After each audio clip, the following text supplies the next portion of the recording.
এবার অনেকটা সরাসরি যুক্তরাষ্ট্রকে হুমকি দিয়ে রাখল সৌদি আরব। ইরানে আক্রমণ হলে কোনো ধরনের ছাড় দেওয়া হবে না বলে সাফ জানিয়ে দিয়েছে দেশটি। আর সৌদির এই হুমকি বেশ খানিকটা কাবু করেছে ট্রাম্প প্রশাসনকে, কেননা ইরানের বিরুদ্ধে যে কোনো আক্রমণে সৌদি আরবকেই প্রয়োজন পড়বে যুক্তরাষ্ট্রের।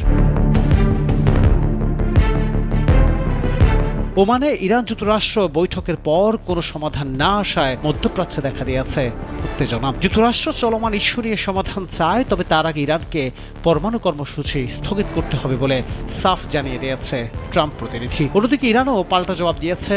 খামেনির প্রতিনিধি বলেছেন, আগে ইরানের উপর থেকে যুক্তরাষ্ট্রের নিষেধাজ্ঞা তুলে নিতে হবে, তারপর সব বিষয়ে আলোচনা।